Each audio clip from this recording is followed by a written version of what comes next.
This video is brought to you by CuriosityStream. Get access to CuriosityStream and my streaming service Nebula and watch my Nebula exclusive video debater theater at curiositystream.com/SarahZ. Love is a very complicated thing. It's often said that its opposite of hate is indifference. You know, if you love something or if you hate it, it means you care about it on a very deep level either way. I think there's probably some truth to this in general, but I think the principle that most clearly and deeply demonstrates this maxim is my feelings on the television show Buffy the Vampire Slayer.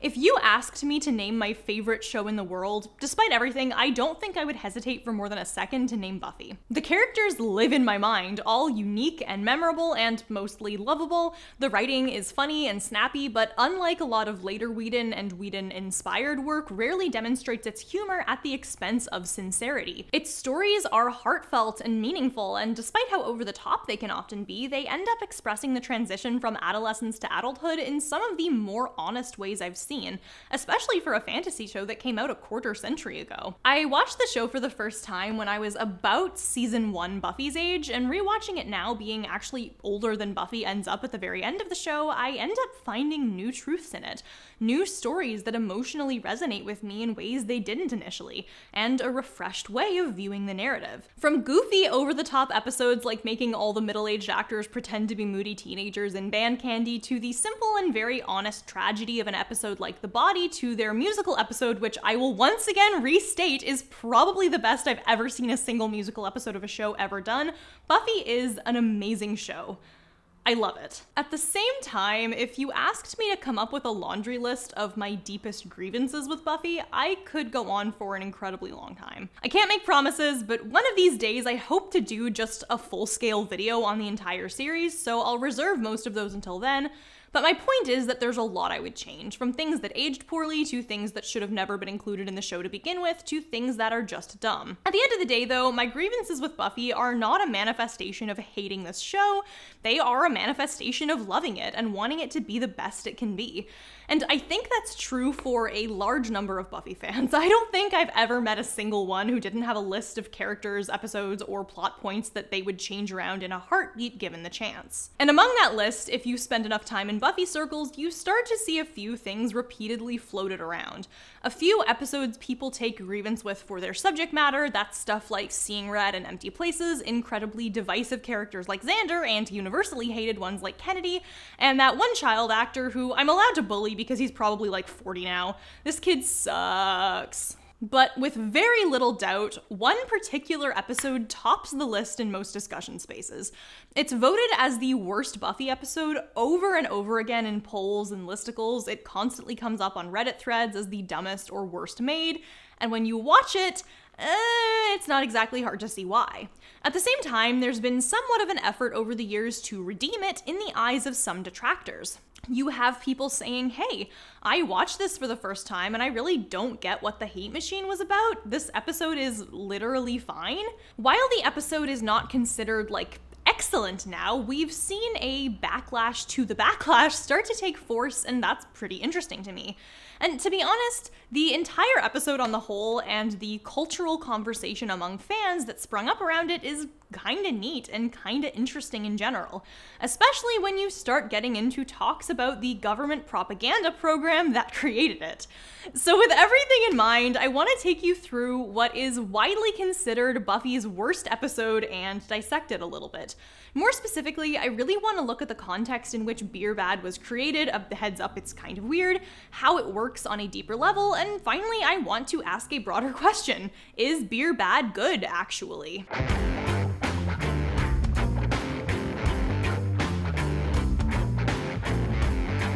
So, Beer Bad begins with our protagonist, Buffy Summers, in her college class daydreaming about this boy, Parker. Parker, who she met earlier in the season, is the first person she has sex with after her breakup with vampire-shaped plank of wood named Angel, and who then immediately ghosts her and moves on to another girl he wants to hook up with, leaving Buffy heartbroken. Buffy studies with her witch best friend Willow, clearly still affected and sad by the Parker stuff, when Joss Whedon's Kinney Xander shows up and reveals that he's used a fake ID in order to get a job as a bartender. Later that night, Buffy shows up at the bar only to see Parker there trying to woo yet another girl. Depressed, she starts to leave before a group of 4 asshole party boys convince her to stay and drink with them. Drink beer, to be exact, as they offer her a pitcher of something called Black Frost beer. Buffy says, "My mother always said beer is evil," but gets pressured into drinking the beer anyway and spends the night talking to the 4 boys. The next morning, after having a fight with her boyfriend Oz, who Wikipedia describes as a Scorpio man, Willow goes back to her and Buffy's dorm to see Buffy, face close to the TV and speaking in very simple words. Willow initially thinks she slept with Parker, but then gets under the impression that Buffy had a foursome with a bunch of college strangers, and the scene moves to Buffy in class. She's still speaking in very simple, stilted phrases, talking and behaving out of turn, and pulling out food and just eating it in class, which, I mean, yeah, I've taken a university class, that's pretty much most people at an 8 a.m. Later that night, Buffy drinks with the 4 college boys as they start to act even more off, seeming less aware of their surroundings and speaking in more slurred, simple sentences. Xander cuts her off for the night, and when Buffy tries to argue against it, saying that beer good, Xander says, "Beer bad."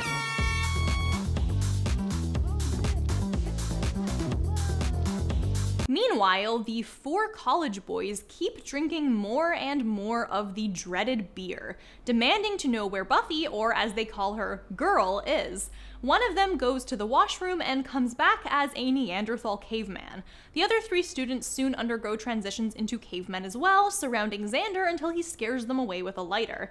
Xander brings this up to the bar owner before being told that the owner knew this would happen as he's been deliberately modifying the beer with some sort of magic formula that would turn the students into cavemen as revenge for him having to serve assholes for 20 years. They don't really go into his motivations that much, to be honest. The bar owner says it doesn't matter because the formula wears off in 24 hours, but Xander begins immediately worrying about Buffy, and he tracks down Buffy's watcher and mentor Giles in order to go help her.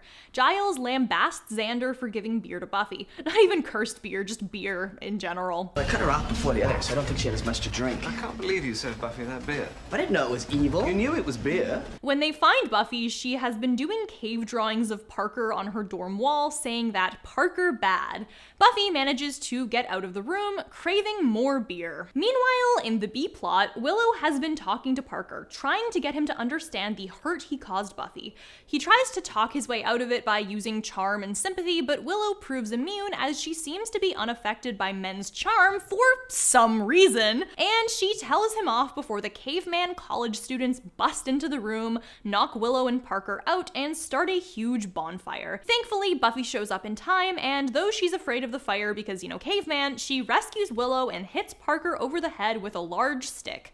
As the gang rests outside, they reflect on the moral and what they learnt, which is that beer is foamy. And was there a lesson in all this, huh? What did we learn about beer? foamy. Good. Just as long as that's clear. Parker apologizes to Buffy and thanks her for saving him, and she knocks him on the head with the large stick again while everyone watches. And then the episode is over. So, okay, that's kind of a buck wild premise, right? And it's made especially interesting because of how out of place it seems in the broader world of Buffy. The show isn't exactly a stranger to very special episodes about various social problems, which I'll talk about in more depth later, but it also hasn't been especially concerned with questions of underage drinking before. Side note, but as a person who comes from a place where the drinking age is 18, the whole moralistic culture around university students in the States drinking is wild to me anyway, and I just don't think the show cares about it that much either. It's certainly an internally consistent, if not strange, premise, the notion that alcohol turns young university students into these more aggressive, unintelligent creatures ruled by base human instinct, but it's an odd one for Buffy to go for. And as it turns out, as is a contributing cause for a lot of social problems, you can blame this one on capitalism and the way art and money intersect in general.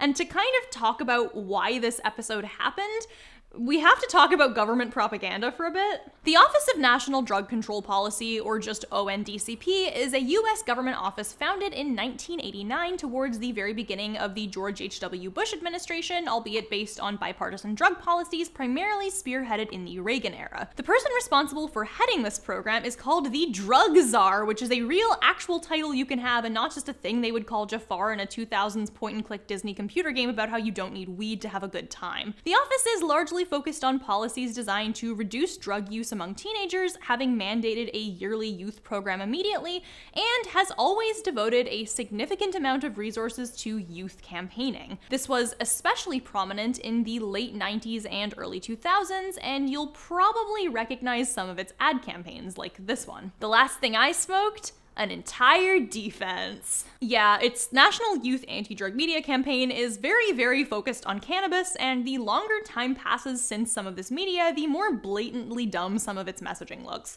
For what it's worth, there's very limited evidence suggesting the efficacy of these programs at all. A 2005 report found that the organization spent $1.4 billion on this campaign since 1998 and actually had the opposite effect. It made teens think smoking weed was very common and, among certain groups, actually made them more likely to smoke weed compared to teens who weren't exposed to the ad campaigns. Of course, upon receiving this data, the ONDCP immediately reflected and changed course and updated their strategy to, who am I kidding? No, they spent another $200 million on this shit in the following year, and the program still exists to this day. As a side note, that 2005 study wasn't a fluke. This program made teens want to smoke more weed in pretty much every study they used to measure it.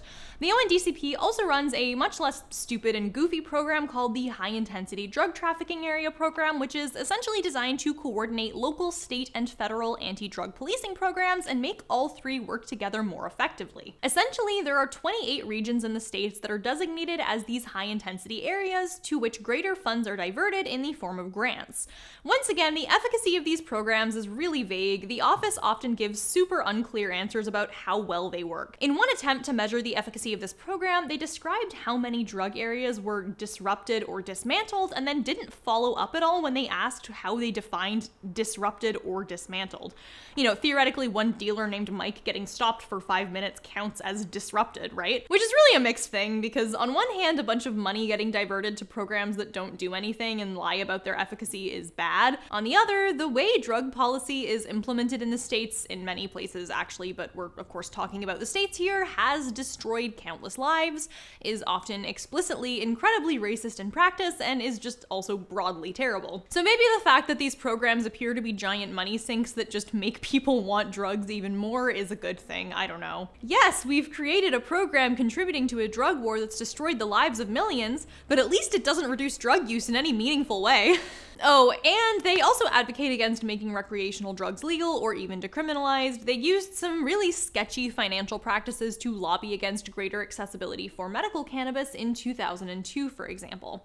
Really cool and neat government agency. Anyway, I think this stuff is important characterization so you understand who we're dealing with here, but we're not actually here to talk about all those other programs. What we're specifically here to talk about is how the ONDCP secretly bankrolled anti-drug propaganda efforts for virtually every major TV network in the USA for several years. Okay, so the ONDCP had this 5-year program that started in 1998 and was not publicized at all at the time. The original plan was just that they would pay TV networks double what other advertisers would pay them, and in exchange buy up some time for anti-drug PSAs.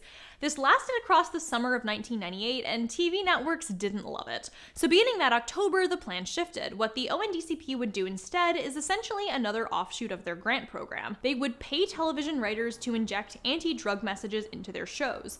TV networks would send their scripts over to the ONDCP, the agency would either approve them or ask for changes and reject them, and upon approval they would give TV networks a shitload of money with which to make their shows. They approved a $1 billion budget to pay TV shows to do this, spending $200 million in 1 year. To visualize that, a few things you could buy with a year's budget instead of very special TV episodes include The Castle Queen Elizabeth Died In, 800 Trips to Space, 400 Lamborghini Roadsters, or in true Buffy fashion, about 70 million cans of Bud Light. Incidentally, this propaganda deal was apparently often done without the knowledge of the creatives working on the show, with only a few top-level media executives involved in the decision in the first place. Nonetheless, it was incredibly widespread, drastically increasing the number of anti-drug subplots in the late 90s and early 2000s. In the first year of its application, the number of shows shows with anti-drug narratives across their episodes increased from 32 to 109. And according to Alan Levitt, who helped create the program, every single major TV network in the United States took advantage of the deal. Once again, it's very important to note the fact that this was done with quite a bit of secrecy and without the knowledge of even the people writing the fucking episodes. I wasn't able to find out too much about how this information would have been communicated to the writers, but my assumption is that they'd receive some kind of message akin to, corporate wants you to say drugs are bad, good luck. Indeed, the existence of this program, essentially a program that funds government propaganda, was not known to the public during its peak and was broken by Salon 2 years later. Now, when the architects behind this program were interviewed, they'd repeat a few talking points over and over again. We're saving America's kids, that's all we're trying to do here. This is being made into a way bigger deal than it actually is. We're primarily just here as a resource to confirm accuracy in TV. Yeah, I'm just a little guy, it's also my birthday, I'm a little birthday boy, all that jazz. What's noteworthy here is, one, these networks' ability to get funding relied on being willing to make changes to their scripts, and two, these changes were very much not just about accuracy. In one example, child prodigy-centric sitcom Smart Guy featured some characters doing drugs at a party, and in order to acquire this funding, they changed the script to put these characters in a utility closet to make them look like losers. According to journalist Barry Gray, some other shows that took advantage of this program were, and I'm quoting directly here,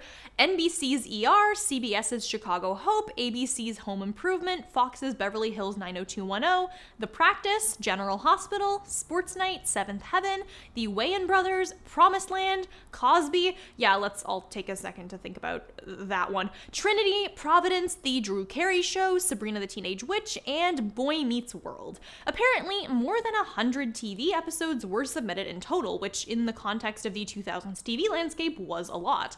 These episodes would often have to be quite heavy-handed and outright propagandistic because the intention was not in fact accuracy, but to promote an anti-drug message. Virtually every example of drug use on 90210 is, well, fucking stupid. Medical drama Chicago Hope featured an episode funded by the program titled The Heavens Can Wait, in which some teenagers go to a rave and take poisoned drugs, and as a result, two of them are hit by a drunk driver, one of them who wanted to work at NASA's career prospects are ruined, one of them is sexually assaulted, and several die. Apparently, this was an old script they never wanted to make. The execs told the producers they had to make an anti-drug episode, and the producers, whose show was at risk of being cancelled if they didn't do this, agreed and used this old script about how bad rave drugs were. One government-funded episode of Christian drama Seventh Heaven, Paranoia, was about a minister helping a kid become a police informant to catch other kids in the evil act of smoking weed. Like, to be clear, this is very much secret government propaganda encouraging networks to promote an anti-drug message. And yes, the program was voluntary. Networks were not forced to participate in it and could theoretically make an episode about how cool and rad drugs were if they really wanted. I mean, that probably wouldn't happen for a variety of other reasons, also mostly tied to money, but no, they were not forced into doing this. But like I said, according to the above sources, every major network did this, and it's not hard to see why. Funding is always going to be unstable and difficult to acquire and rely upon consistently, and a steady source of it is always going to be a major incentive for a network. Sure, they weren't mandated to make anti-drug propaganda in theory, but in practice, not doing so puts you at a significant financial disadvantage compared to everyone else involved. Of course, every major network is going to take advantage of this. And once again, as with the example of Chicago Hope, individual producers not in on this deal often were not really in a position to say no to this.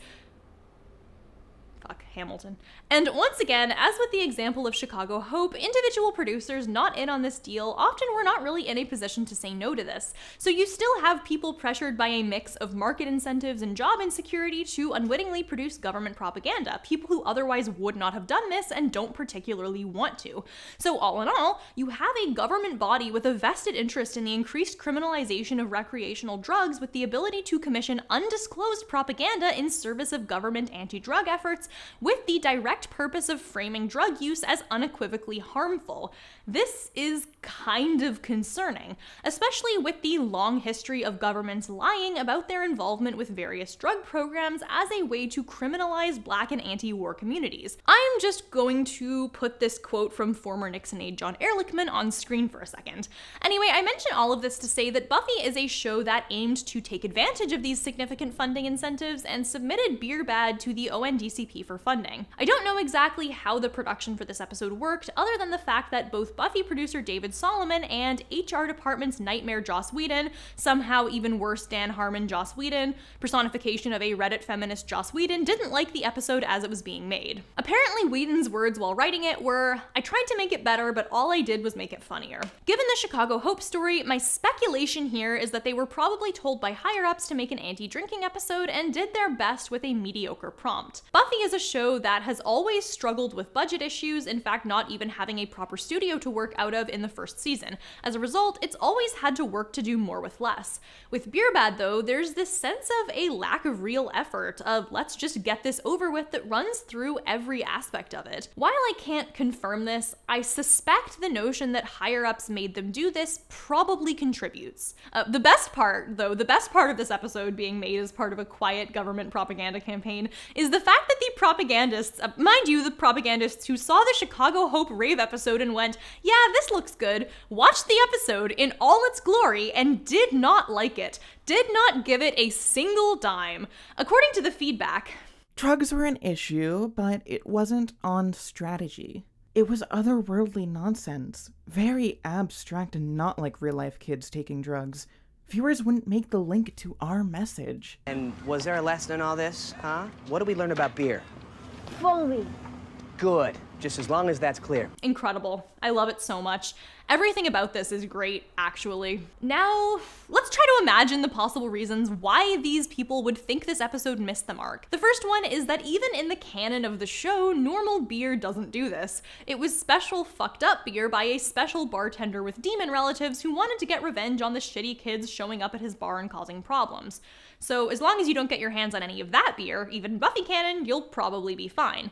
And the second, of course, is that this doesn't do an especially good job of representing the actual harms or dangers of teen binge drinking culture. Things like social pressure to drink, frat culture, hazing, alcoholism, drinking while driving. The episode isn't about anything specific like that, but rather the inherent act of drinking beer itself in any quantity.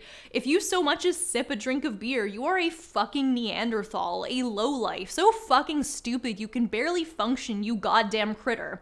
My mother always said beer is evil. And don't get me wrong, I'm not here to make a grand statement against drinking and partying here. Like, I'm not gonna be your youth pastor who's here to tell you to stick to pop until you can have a glass of wine or two before dinner. I too enjoy melodrama by Lorde, but I do enjoy workshopping, and I think that if you wanted to represent this binge drinking culture as harmful in much better ways, they could have done that. You know, they just share a few drinks together at a bar and turn into cavemen. Why not demonstrate this primarily through the lens of social pressure, right? It's not just about drinking and having fun with it, but being part of a culture that actively discourages moderation, that is constantly pushing you to move past your limits as part of a bonding activity. Like, surely if we wanted to do this, the problem is not that Buffy happily and eagerly wants to share some drinks with friends sometimes. It's this cautionary tale of a girl who just had a sad breakup and winds up in a culture of being pushed to ignore her own health or limits for social conformity. Frankly, especially because she's a slayer, having to ignore her own health and limits is the entire job description. You could probably look at how those two things play off of each other or something like that. In this episode, however, it doesn't really want to engage with that. It's the drink itself that is ontologically bad and dangerous and would be similarly bad and dangerous if it was just poisoned apple juice. So yeah, it makes sense that they didn't get funding. But honestly, I can't help but find this incredible. Like, I'm against the entire process ideologically, obviously, but I really appreciate the vast amounts of effort they went into crafting this perfect buffified anti-drinking message, only to get absolutely nothing for their troubles. I do think it's worth looking at from multiple angles. There's how well does it serve its purpose as a very special episode, and then how well does it serve its purpose as just an episode? Because yeah, this isn't especially a good metaphor for drinking, and it's certainly not enough to get their coveted anti-alcohol funding, but it's also, in theory, not that out of place for a lot of what Buffy does. When people who haven't watched the show in a bit and see Beer Bad get posted around in those worst TV episodes of the decade lists, it absolutely seems like an incredibly ridiculous premise, because it is. Buffy turning into a shitty caveman who can only speak in broken half sentences because she committed the mortal sin of drinking beer is ridiculous. But it's also not a concept unfamiliar to the show. Buffy, especially early Buffy, has a fairly decent amount of these very special episodes, largely because the show has always been about teen issues at its core. The show veered far more toward realism in its later seasons, and especially after its unexpected season 6 revival following its planned ending, but the show has a long history of using metaphor to explore many of the nastier issues surrounding what it's like to be a teenager. Yes, Buffy is very literally experiencing things like risk of expulsion, family troubles, friend drama, and the threat of physical harm, but those monsters also served as devices through which adolescent traumas could be personified and fought. Sometimes this was incredibly effective. So for example, the Buffy episode Ted, on top of being about what happens when Buffy hurts a human, takes the struggle of my mom has a new boyfriend and he's a piece of shit, something many teens have actually dealt with, and turns it up to 11. We first see Ted as this pancake-making, apple pie, all-American perfect boyfriend, and it seems like Buffy is losing her mind as no one else seems to see that he is a controlling misogynist. As it later turns out, he was a malfunctioning robot built in the 1950s and looking for women to seduce and control. It ends up being a commentary on 1950s misogyny and gender roles, a representation of what happens when Buffy can't fistfight her way out of a conflict, and also a really cool demonstration of a very real situation that's fought and defeated in a cathartic way. Or you have an early episode where a socially ignored teenage girl, played by all-time great purveyor of lesbian awakenings Clea Duvall, literally turns invisible and seeks out her revenge against the popular children. It's a little on the nose on paper, but it feels honest and authentic when you're 16 and is honestly very well executed. Sometimes this use of metaphor is ineffective or otherwise heavy-handed. So there's that episode where the entire swim team is experimented on and transformed into fish monsters to make them better swimmers, and it ends up being a kind of messy attempt to comment on the problem of doping in high school sport. Or the use of magic on the show cycles through being a representation for about 80 different things, some of which are effective, like self-discovery and sexuality, and some of which are just dumb. Drugs. And other times it's divisive. So you have the arc of most boring Cullen sibling Angel, who is cursed to turn back into a soulless killing machine if he ever experiences true happiness, turning into a calculating villain hell-bent on destroying Buffy's life after sleeping with her. You have people who feel like it's another way of punishing women for their sexuality, especially because the show itself has other examples of this, and Joss Whedon is a pathetic homunculus with obvious problems with women, and others who feel it's actually a very honest representation of things a lot of young women have experienced. What happens when the person you thought you loved ends up being a very different person than you believed? Buffy is a show that has always dealt heavily in adolescence and metaphor for adolescence, and while the goofiness of Beer Bad is notable, it's also not out of pocket. So where does Beer Bad actually differ from these other episodes? Beyond the messy metaphor, what actually distinguishes it from any other kind of mediocre filler? I think it's a few things. The first is simply a kind of uncomfortable atmosphere that permeates through the whole episode. Even before I knew this was a premise that was almost certainly forced on the show's creators by higher-ups, it kind of felt that way. Many of its goofier or more campy episodes either let themselves let go and have complete fun with their premise, or contained a strong enough emotional core that you could set some of the goofy stuff aside and kind of take them seriously anyway. Something like Superstar, an episode that is intentionally silly and goofy, presenting us with a world where little nerd kid Jonathan is suddenly the coolest and most important person in town, is very silly, and it treats itself as very silly. But when it's time to actually sit down and matter, we get a very real exploration of what it feels like to be overlooked and be willing to go to high extremes to matter. An episode like Buffy vs. Dracula is over the top and kinda dumb. It's exactly what it says on the tin, Buffy fights Dracula. And yet it doesn't fall into that awkward cringe chasm Beer Bad does because it lets itself let go. Xander becomes a pathetic little Renfield man in a much similar way to Buffy becoming a cave woman, but it's goofy and big and there's no moralistic tone floating through the episode and dampening it. It's just fun. Beer Bad, on the other hand, just feels kind of uncomfortable the whole time, like the television equivalent of a person who hates themselves having to repeat 3 interesting facts about themselves in front of their whole class. It feels as if it's making fun of itself, of the fact that it even has to exist at all. Yes, it's dumb, but I almost think it would be better if it was dumber. Secondly, as a very special episode, even judging it by the standards of other very special episodes, it still doesn't work through that lens. I already talked about how it doesn't accurately portray the potential pitfalls of university drinking culture, that there was genuine potential there, but it didn't meet the mark. But even beyond the fact that the episode wasn't accurate about its anti-alcohol message, which I'm sure is why it didn't get that kind of approval, it was also just weak on a larger structural scale. Very special episodes always walk a fine line when it comes to topics like drugs and alcohol, because they're generally going to want to talk about the dangers that come with it, like health risks and addiction, but these are things that generally take a long time to develop and even longer to kick. They're a continuous struggle of constantly feeling the temptation to relapse or constantly dealing with the potential medical effects. That's not really something you can convey in a single 30-minute episode, especially when you know next week you have to do something like have a character engage in wacky sitcom antics or a high school crush. Now, Buffy could have handled this seriously. As said before, it's done more moralistic-ish episodes before, or at least episodes tackling these kinds of issues, and it could include a plotline about the dangers of addiction or alcohol or anything like that. I mean, a few episodes from now, Willow is going to be dealing with a huge breakup.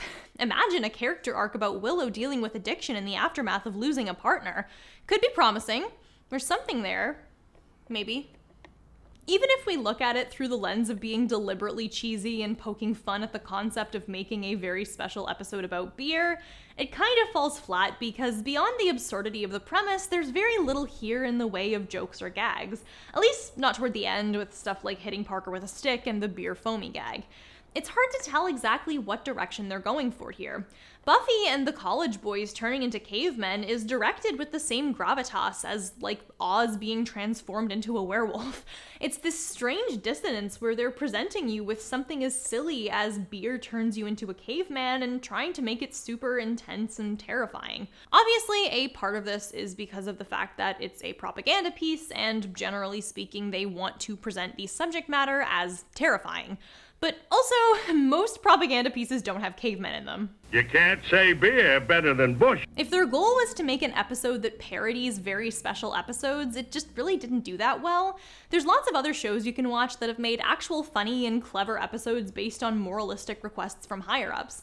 Just for example, there was NBC's Green Week Initiative, a yearly event sponsored by Subaru Automobiles in which executives pressured all programs airing that week on NBC to include some form of environmental message in their episode. Some took the concept seriously, most did not, so you got a lot of things like My Name is Earl pointing out that forcing an environmental moral into the episode's plot would stick out and feel preachy, or 30 Rock joking about how NBC will probably only change the company's logo to green that week to celebrate. But the main one that sticks out in my head is the community episode Environmental Science, in which the dean of Greendale University decides to celebrate Green Week, and he does so by changing the name of the school to Environdale and accidentally inviting the Irish folk band Green Day for a performance. The episode is filled with little jokes and references to how pointless and ineffective this all is. Like how changing the school's name to Environdale when it's already Greendale makes no sense, and the dean printing out 5,000 brand new flyers to compensate for the name change because, in his opinion, it's worth it to save the planet.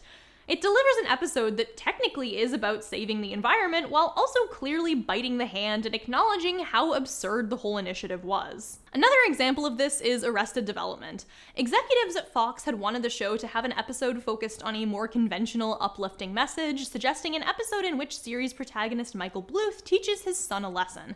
The writers obliged and made the episode Peer Pressure.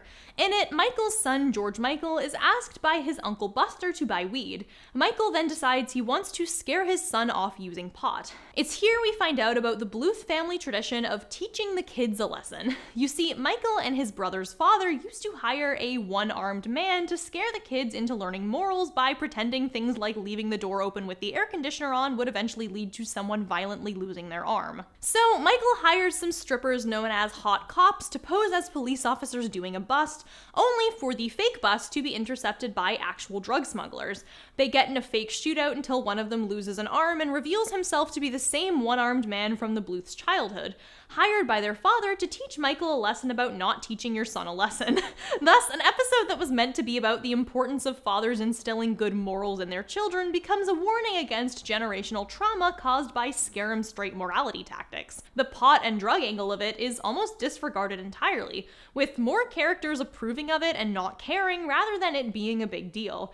It's perhaps the perfect example of taking a note to make a very special episode and turning it into a comedy clusterfuck that still has its own moral lesson, albeit in the weird way that only Arrested Development could. Of course, the thing about episodes like this is that they utilize a lot of biting the hand humor in a way you probably can't really do if you're actually trying to get funding from a government organization. Additionally, these shows are pure comedies, unlike Buffy, which, while funny, is more of a comedy horror drama hybrid, a cosmic gumbo if you will, and thus generally needs to retain some form of tension and narrative drama. Perhaps you could make a version of Beer Bad that more effectively works as a tongue-in-cheek, very special episode, but also the circumstances needed to make such a thing just weren't there, and the only way you could make it good would be the way that gets you no funding at all. Still, you have to wonder what the intention even was here then.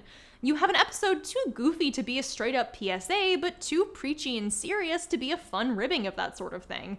Considering that they didn't even get the funding they were trying to get at the end of the day, you have to wonder if the whole process was even worth it. Like, what did they get out of this except for a funny, bad-at-best episode? One that doesn't even do a good job at anything it set out to do. This episode does have some good stuff in it. Well, good might be too strong of a word, but some decent stuff in it. For one, the scene between the Aaron Samuels lookalike Parker and Willow, while not necessarily groundbreaking or the show at its best, does help one of the earliest subplots of the season and allows the characters some form of development in a way that emphasizes the bond between Buffy and Willow.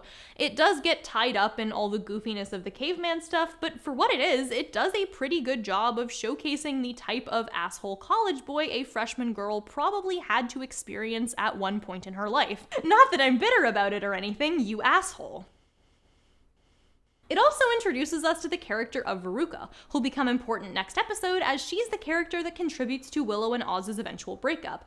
She doesn't get a lot to do here, but it is progress for the plot, especially playing off of Willow's current insecurities regarding her relationship with Oz. That, coupled with her helping Buffy with her relationship issues, provides a through line for the episode's B-plot that strengthens our understanding of the character and plays into Buffy's grander goal of utilizing fantastical and supernatural elements in order to tell the story of properly growing up into adulthood and dealing with the struggles of youth. It just so happens that in this episode, it's done with a beer formula that turns people into cavemen. But that being said, the good in this episode is certainly minimal and possibly not enough to redeem it. The context in which Beer Bad was made so clearly shines through every aspect of its production and presentation, and the tonal mess it creates is its natural result. At the same time, watching the way the response to Beer Bad has shaped itself over the years, I honestly don't know if worst episode of Buffy is necessarily a fair way to characterize it either. So, how does all of this come together? What can we make of a terrible episode of a wonderful show 25 years later? Beer Bad is kind of a mess. On one hand, you have this episode that very clearly never wanted to exist, that feels very much made at the behest of a TV executive who made it at the behest of a government organization trying and continually failing to make kids stop smoking so much fucking weed. On the other hand, I don't know. In some ways, it almost feels too silly to hate. Like, in the 7 seasons this show has been around, it's made some wild-ass decisions, ones that have had a much longer-lasting impact on the show's legacy than an easily skippable episode about the beer that makes you dumb. You have far more seriously framed episodes like the one where everyone kicks Buffy out of the house she owns, Empty Places, that are not only significantly worse from the perspective of characterization and storytelling, but also take themselves far more seriously and have a far larger impact on the story. That's another episode that's often considered among one of the worst, but I think the fact that it's a dumb episode trying to be serious automatically puts it, and many others like it, in a far lower category than a dumb episode trying to be dumb. And comparatively, Beer Bad actually fits moderately okay in the early Buffy episode canon. It's not good, like, let's not get too carried away here, but it's fun and it's kinda interesting, and it's honestly an episode I would not recommend skipping if you have a drink and are willing to laugh with your friends. Personally, I always think bad and fun is 10 times better than bad and boring, even if the former category technically has more bad in it. And so, to see this episode continually topping the list of Buffy's worst moments feels not entirely right to me. You know, we can laugh until the cows come home at episodes with such wonderful lines as, "My mom always told me beer was evil," or ones with lines like, "There's a demon in the internet," but at the end of the day, when I examine Buffy's legacy, I just don't really see beer bad even close to topping the list of the show's low points. Of all the bad things about this episode, frankly, none of the worst really center around its quality. I think it's pretty messed up that there existed this program that, in secrecy, was responsible for the creation of hundreds of episodes of TV designed around promoting a message in line with government values. That, in and of itself, is far worse to me than anything in Beer Bad, and it's worth noting, programs similar in spirit to this one continue to this day. The US government in particular really has its hands in any films featuring military action, and so it's incredibly rare to see explicitly anti-military films hit the mainstream for the same financial incentives I talked about earlier. Also, yes, to be explicitly clear, I know that the United States is not the only country that does this, but it is the one we're talking about right now. Basically, the US military agrees to provide equipment, funding, and a number of other resources in exchange for getting to review the scripts and regulate very strictly its portrayal of the military. Something like Top Gun is a really blatantly awful example of this. An internet mutual of mine wrote this scathing review laying out exactly how propagandistic it was, and it's pretty insane. The US Defense Department's Entertainment Media Office is responsible for this and provides significant resources to films willing to make the trade-off of a positive portrayal. Other films that have made use of these resources include several Marvel movies like Iron Man and Captain Marvel, Don't Look Up, Transformers, Fast and Furious, and thousands more. Yes, Hollywood is not technically forced to produce government propaganda, but when the financial incentive to do so is so strong that producers would be at a significant disadvantage without it, it's no surprise that the past several decades of Hollywood film have continually bolstered the war crime machine that is the US military. Of course, this is a problem that extends far beyond something like Beer Bad. The worst thing about it really is that it is a testament to the long and storied history of the US government using entertainment media without the knowledge of most audience members to further their own agendas. I think it's important to be aware of the fact that stuff like this is happening and keep in mind when we watch anything who might benefit from it and in what context was it made. But at the end of the day, something like Beer Bad that, despite everything, didn't even get the government funding it was made for is not the worst permutation of this problem. Not really. I can certainly understand why someone who was watching Buffy week by week, trying to follow all the plots and character arcs, would be frustrated by an episode as ridiculously stupid and inane as this one.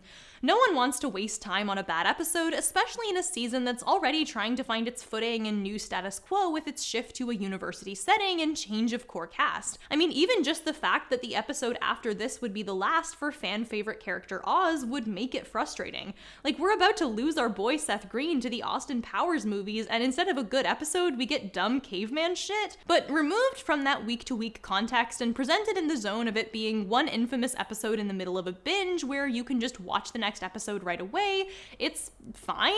It's a goofy, cheesy little fail freak of an episode that's unsuccessful government propaganda. And even though it may not be the worst, it's certainly one of the more interestingly bad ones. And I'll drink to that. I'm sure you've been able to tell for a while that picking apart media, seeing what makes it tick and how it got to be what it was, is incredibly fascinating to me. And if that's something you enjoyed, you might also like Debater Theater, which is a special video I've made that you can only watch with access to my streaming service Nebula. Nebula is a collaborative streaming platform based around interesting educational and analytical content, and you can find the work of numerous creators on there early and ad-free. Creators like me, Big Joel, Philosophy Tube, Mia Mulder, Legal Eagle, and way more. There are tons of exclusive videos on Nebula that you can't watch anywhere else. Lindsay Ellis just put one out on Lord of the Rings, for instance, and Debater Theater is one of those. Debater Theater is a video I made where I talk about learning to become a more persuasive person, and I do it by showing you that debate and persuasive rhetoric exist all around us, from movies to commercials to award acceptance speeches. I used to be a nationally ranked competitive debater and debate coach, and I got to blend my love for debate debate and my love for film and TV to talk about rhetoric and propaganda, something that if you enjoyed this video, you might want to see a little bit more of. Nebula has also partnered with CuriosityStream, a really cool streaming service that has thousands of fascinating documentaries about things like science, technology, nature, and history, and it's very, very cool.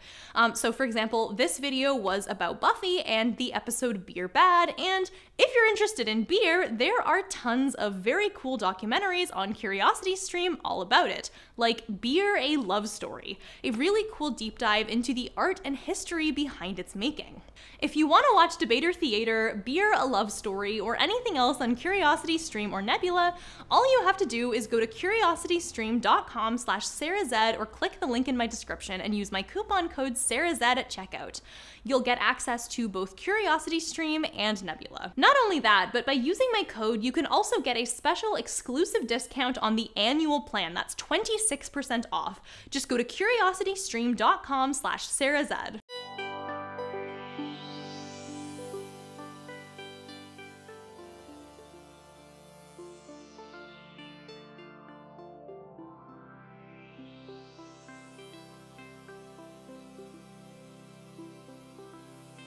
On top of a big thank you to all my patrons, I'd like to specially thank 124MM10, Clayton and Claire Page, Evan Grip, Eve Pritchard, Jacob Furtado, James Dugan, Lachlan Newport, Queen Autumn Ween, Robert Valentine Allen, Roman Antonacci, Simon Welsh, Sophie McLaughlin, Vostok, Yehuda Katz, and Zach Radley.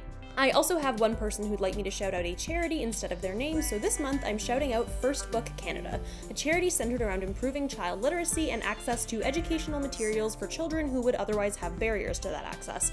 They've distributed millions of books to kids, and it's a really important cause, so check them out. Also, as a reminder, for the foreseeable future, I'll be releasing one exclusive video per month as voted for by patrons onto Patreon, so if you're interested, feel free to send some support my way.